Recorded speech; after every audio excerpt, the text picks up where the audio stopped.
Et ajoutez ça au cas de cette préposition, vous l'apprenez en fin de semaine, Victoria Salvana, qui a perdu la vie dans un CHSLD. Ça marque nos préposés aux bénéficiaires. Vous reconnaissez Paul Langevin, psychologue. Bonjour.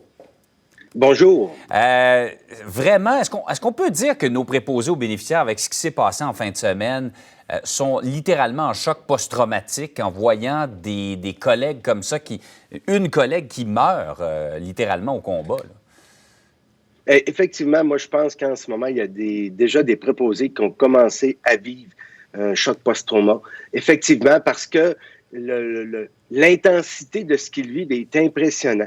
Le fait de voir quelqu'un mourir de leur gang, qu'on dit, des préposés aux bénéficiaires, a fait que ça a augmenté le stress pour eux. C'est comme si maintenant, le COVID, même s'ils voyaient des gens mourir, mais c'était pas du personnel. Ouais. Et là, c'est comme s'ils se disent, OK, là, moi aussi, je peux m'en mourir. Donc, la peur, elle s'est intensifiée. Oui, ça leur dit, ça peut nous arriver à nous aussi. Ça leur fait réaliser les risques qu'ils courent. Mais dites-moi, généralement, quand on parle de choc post-traumatique, on le dit beaucoup pour des accidents, des morts violentes, des choses comme ça auxquelles on est exposé. Dans ce cas-ci, c'est une mort soudaine. Évidemment, ça survient dans un laps de temps très rapide, mais ça s'applique également, le choc post-traumatique?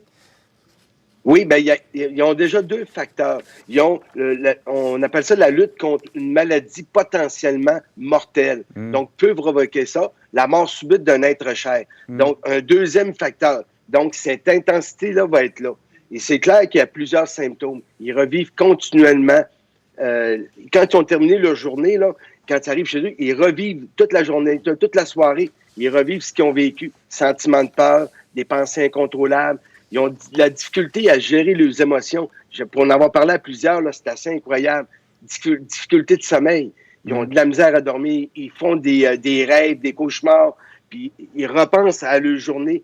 Et ça, déjà, là, on est dans des stress qui sont hors normes et très élevés. Ouais. Et là, il faut se souvenir que l'intensité en ce moment, l'adrénaline est là pour les supporter. Ce qui m'inquiète encore plus, c'est quand ils vont avoir fini ou ils vont tomber en pause ou qu'ils tombent en confinement, ça baisse et c'est là encore plus que ça va être dangereux. D'où l'importance, malgré le fait qu'ils ont beaucoup de travail présentement, de prendre le temps de se confier, d'aller chercher de l'aide pour pas pelleter ça en avant et se ramasser avec des plus gros problèmes plus tard.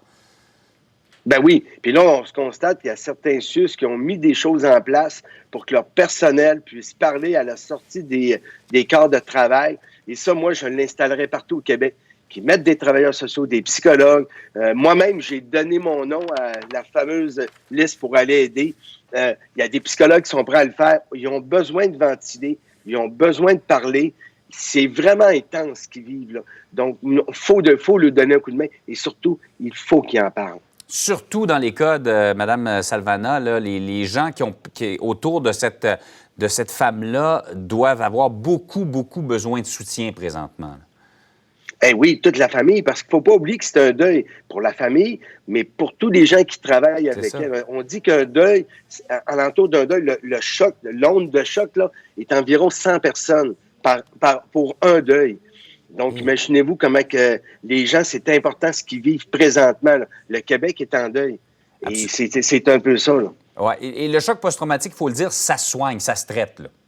Ben oui, ça se traite. Premièrement, psychothérapie.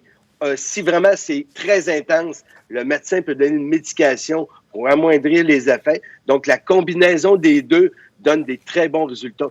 Il faut penser aux gens de l'armée qui reviennent de mission. Il y en a pour des semaines et on les traite et ça fonctionne. Mais c'est sûr que c'est important. Là. Je le dirai jamais assez. Allez consulter, demander de l'aide. C'est le temps en ce moment parce qu'ils en ont besoin. Puis en fin de semaine, là, c'était vraiment une prise de conscience pour eux que la COVID, c'est dangereux. En terminant, votre tableau d'honneur ce matin?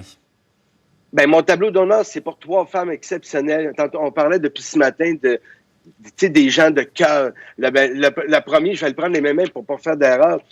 Victoria Salvana. Terry Laplante-Beauchamp, cette dame-là qui est malade, qui veut retourner. C'est extraordinaire. Et j'ai une pensée aussi pour la policière qui est décédée hier, Heidi Stevenson. 3 femmes de cœur que tout le Québec, on envoie de l'amour, puis on espère que les drames vont arrêter. Absolument. Toutes des femmes qui travaillent en première ligne et qui courent des risques dans l'exercice de leurs fonctions. Paul Langevin, merci beaucoup. On se reparle demain. Merci, à demain. Au revoir.